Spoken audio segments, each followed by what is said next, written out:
the beginning was the noise. And the noise begat the rhythm. And the rhythm begat everything else. And the dance began. As rhythm sounds, creation happens.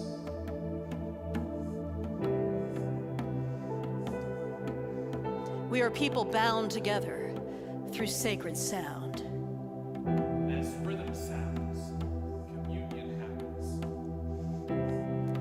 Our faith calls us to a world reverberating with 1,000 different thunders. As rhythm sounds, work and play become one.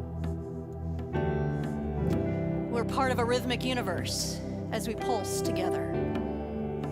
As rhythm sounds, opposition ceases. Rhythms order our living, our loving, our longing.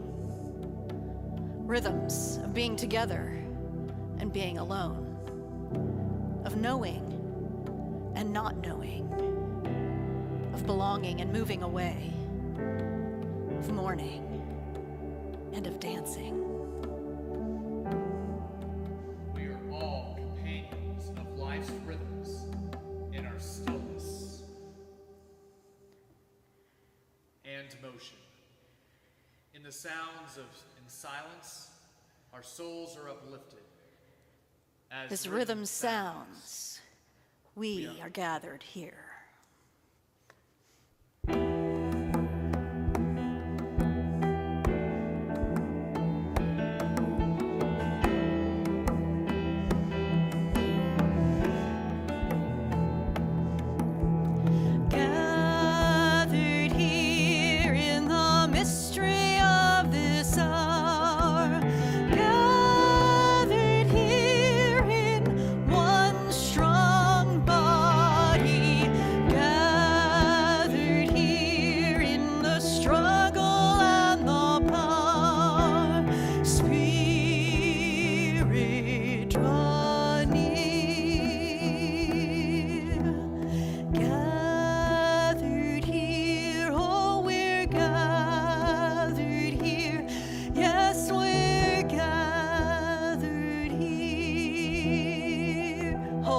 God, we give you thanks that you have brought us here in this time, in this place, in this moment. Open us to your possibilities, O God. Open us to discern the ways in which we will move in worship this year, the ways in which we might breathe, listen, pray, praise, love, proclaim, embody your love, your spirit, your welcome to all people. Gathered here in the mystery of this hour, gathered here in one strong body, gathered here in the struggle and the power, Spirit draw.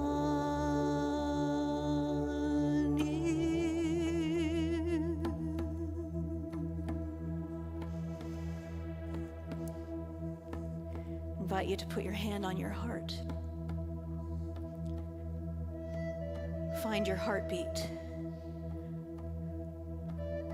This is God alive in you. This is the Spirit moving in you. And as we discern how we will walk with Jesus as his disciples this year, know that already he is walking with you.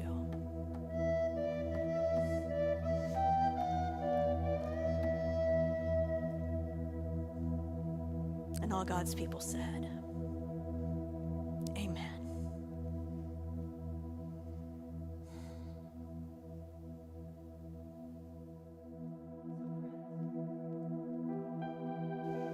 So friends, I invite you to get your candle, and I invite you to light your candle together. The most ancient sign of life. The most ancient way that humans have reminded themselves that they are not alone and that always the light will return. The eclipse happened recently, and this slide is a picture of the moment, my favorite moment, right as the sun was returning. So my favorite moment wasn't the moment when it was completely dark, but that moment when the moon moved slightly and that little ray of light appeared again. It reminds me of the first chapter of John. In the beginning was the Word, and the Word was with God. The Word was God. And it goes on to say that what the Word brought was life and light. And the darkness did not overcome it. And so as we gather and as we begin, we remember that for many of us, the very first thing that we do in worship is to gather around the light, for the acolytes or whomever to come in and light that candle. And in doing that, we are connected with our ancestors, our human ancestors, all the way back. For it is that rhythm of night and day that was the first rhythm of our ancestors and of the Hebrew peoples and of the early Christians. So, as we continue on, we remember that early rituals of humans were brought forth because we wanted to recognize the seasons, right? The passage of time, the food, our food, and the rhythms of gathering our food and planting our food, of survival, the ways that we moved through the coming of age, of procreation, of death. All of those early rituals were because of the rhythms of life and wanting to mark those. Later, the Hebrew people ritualized meaning. In other words, something would happen and they would build an altar, right? We read through the whole Hebrew text that whenever anyone encountered God, they would build something, would stack rocks, right? And build an altar, some way to mark the passage, mark that moment. And so that became rituals, a community, rituals of community, of promise, of covenant. And then the later Christian ritualizing became about a history and a particular story about a particular person who walked on this earth, walked among us. And we began to remember those words that he said, and we began to ritualize around that. The rhythms of memory and of time. So the development of the liturgical year is a story of a living tradition. I say a living tradition because it's not simply just memory, something we commemorate about the past, but becomes living when we bring it to life and we connect it to our own lives. It's tradition because the Latin root of that word tradition is traditio. And what that means literally is to hand on or to surrender, not to hang on. Right? We often think of tradition as something that we're carrying on, and we're going to hang on to it, hang on to the same thing that we do year after year, right? That's tradition. But actually, traditio, tradition means to hand on to the next generation. That's why we do it. Now, the next generation is inevitably going to make it their own, right? But we're going to look at how do we honor those deep structures of our tradition and bring them to life so that we have a living tradition that keeps feeding that flame, feeding that spirit in us all the time. So it deepens our present ritual practices when we do that. Now, the cycle of the first century church was the week. And that was when we began the first inklings of calendar and we began to recognize that there was a cycle there, right? And so that became the very first cycle. And so Sunday was that moment when early Christians said, this is the way we mark the rhythm of our days, the rhythm of our living. And every Sunday was a little Easter, right? So the eighth day is what Sunday was also called, a foretaste of the reign to come. So it's the first day and it's the last day. It's Alpha, it's Omega. It is the cycle. It's what we gather around. So that was the first cycle. There were no particular moments that would distinguish any part of the liturgical calendar at first. It was just every Sunday, right? But by the 2nd century, we began to celebrate Pascha or Easter. So although every Sunday is still considered a little Easter, we got a fixed date, the 14th of Nisan, not the car, the month. And so we began to celebrate when a particular day, and that became the beginning of marking a year of remembrances, right? It's the Unitist celebration of the whole of Jesus' death and resurrection, and the time par excellence in the early church for baptisms. We're going to talk more about that tonight when we do our Holy Week Facebook Live journey. So, by the 3rd century, the church has 3 big days.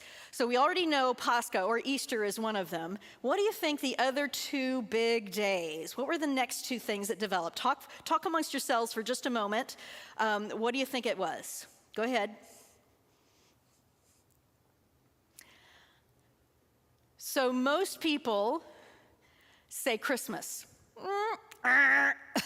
Right? Christmas was not the next thing. The next thing was Epiphany and Pentecost.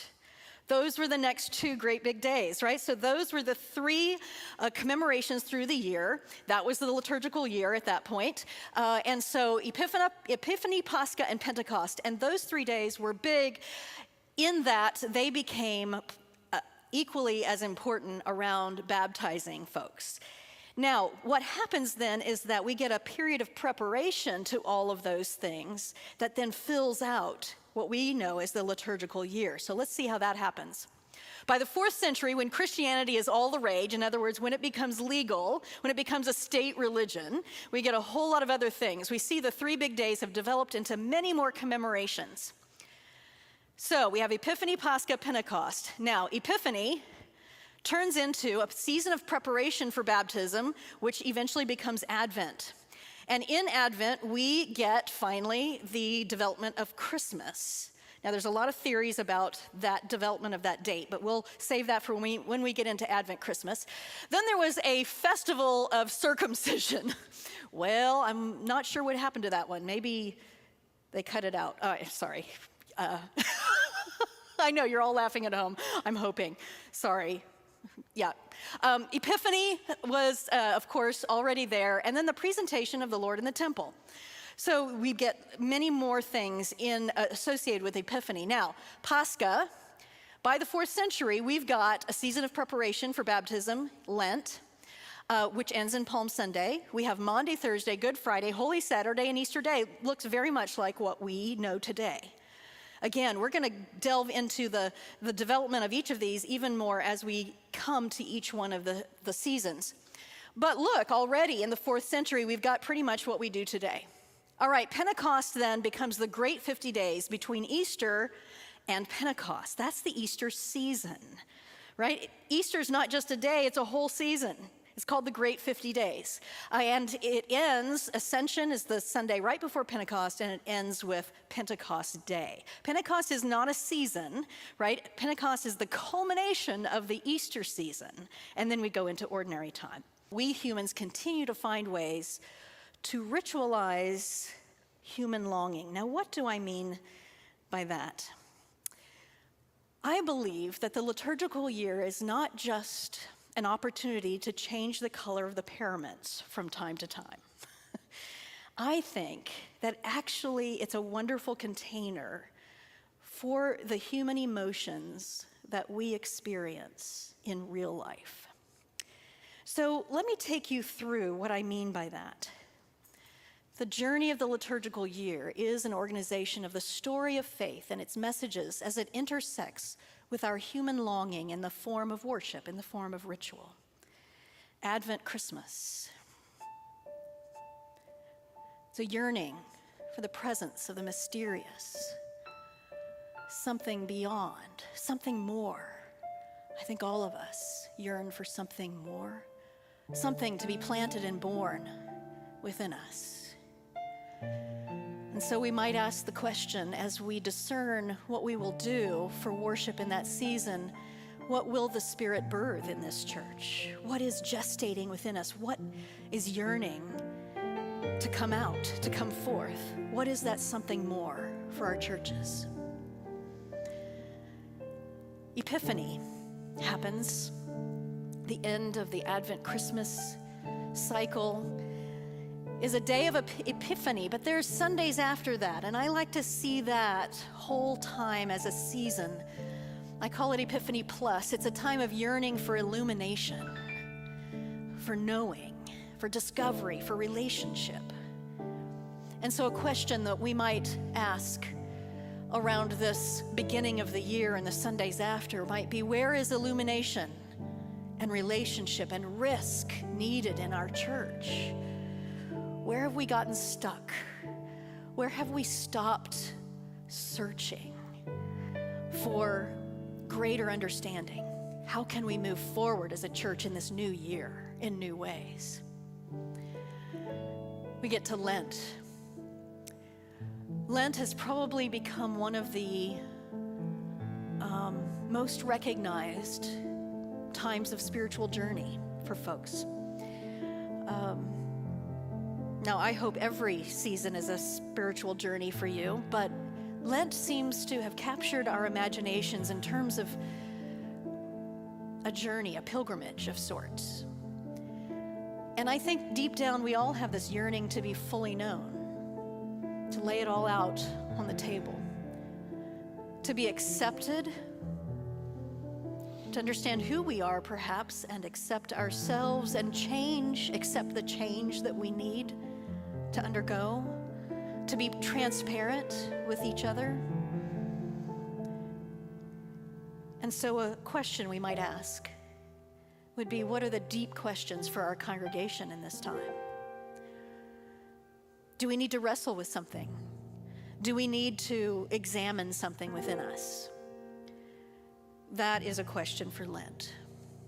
And of course, then Lent goes into Holy Week.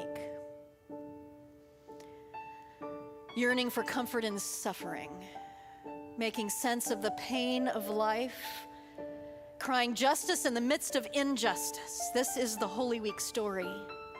And still to this day, we live in a Holy Week world where people are suffering. And so a question for us in that time may be, how can we be more present to the suffering of others? We'll experience a journey of Holy Week tonight, but then we'll take some time tomorrow morning to think about how we might deepen our experience of Holy Week and be more fully present to those who are suffering. Easter.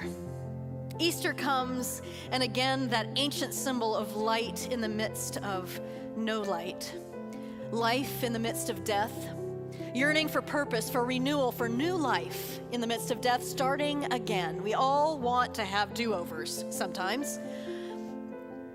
And so a question could be, how can we live as Easter people? What does it mean to be Easter people? What does it mean to live in the knowledge and the confidence that life is more powerful than death? How can we live without fear? Ooh, that's a big one. In a culture of fear, how can we be those who live as if death is not the last thing? The Easter season, as I said, is 50 days. And so we proclaim resurrection, not just one day, but for a whole season. And in this season, we can affirm our human longing for joy, for deep joy, for the joie de vivre, as the French put it, for the joy of life, for celebration. So what holds us back from daring to dance our dance fully, my friends? That is the Easter season question. Why do we make ourselves small? Why don't we live large? Why don't we proclaim life? Because the world, for God's sake, needs so much life. Pentecost is the culmination of that. And it's the time where we begin to focus not just on the life of Jesus, but who we are as the church, as disciples of Jesus. Yearning for a sense of empowerment, being filled and fulfilled, finding our common purpose, reinstating that, saying that aloud to ourselves. So, how can this church affirm and strengthen its very purpose? It might be a good time, the Easter season that culminates in Pentecost, to revisit your mission and your vision and who you proclaim to be in the world. So ordinary time comes, and it's half the year.